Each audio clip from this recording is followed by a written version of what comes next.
Good evening, everyone. My name is Gershom, and today I'll be giving you guys my informative speech about the use of steroids. In my speech, I'll be talking about anabolic steroids and what they are, steroid abuse, as well as the effects on the body and mind from steroid abuse. And the reason why I picked this topic is because I'm a really big sports fan, and I've always been intrigued by steroid use.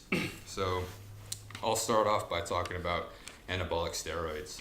So, anabolic androgenic, or just simply anabolic steroid, is a man made substance that replicates male sex hormones such as androgen and testosterone.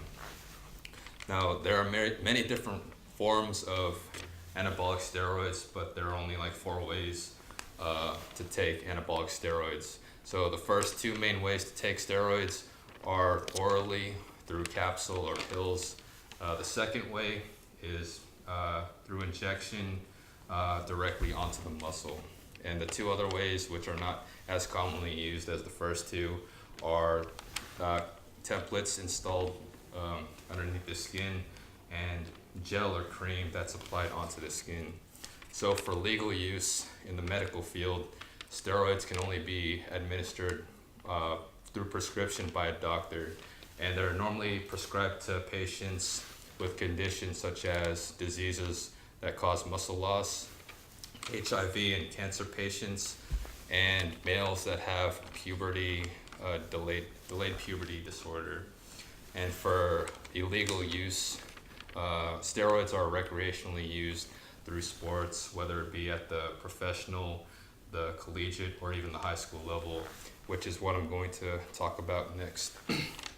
So, as I said before, steroids are used amongst any level of competition, whether it's the NFL, the NCAA, or high school football. And according to the Diversion Control Division of the Drug Enforcement Administration, males have claimed that, or athletes have claimed that they take steroids as a way to, get stronger, and it helps them perform better at the sport that they play. So they feel that it's the only way to get the edge in the sport. So in North America, about 1,084,000 Americans take anabolic steroids, which is about 0.5% of the population. The Drug Enforcement Admin did a research about teenagers who use steroids, specifically in the 8th grade, 10th grade, and the 12th grade.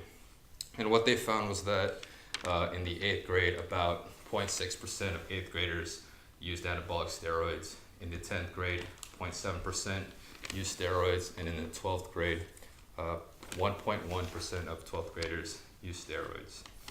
Now, at the collegiate level, the NCAA did a survey back in 2015 amongst 20,000 collegiate athletes, and they basically did a steroid survey. According to trainingconditioning.com, they surveyed 20,000, and what they found was that 24% of the athletes who use steroids say that that their coach knew that they were taking steroids, and then 21% claimed that the steroids were given to them by the coach.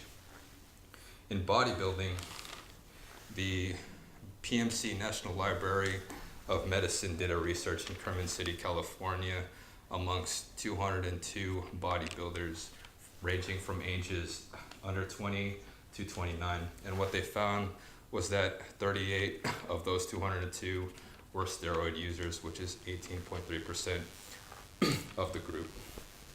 Now, for all steroid users, there's two methods of them taking steroids. There's cycling, which is periodic. So let's say every other month you take steroids.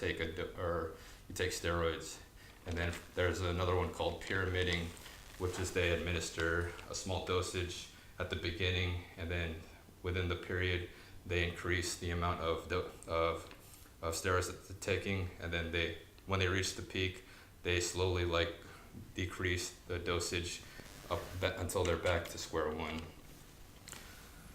And the reason why they do this is because they feel it's the only way to avoid the short-term effects of steroids, which is going to be my last topic. So for males, some short-term effects include shrinking of the testicles, lowering the sperm count, losing hair, as well as acne. In the females, they also experience acne and losing of the hair. They also experience menstrual cycle irregularities, lowering of the voice, as well as shrinking of the breast.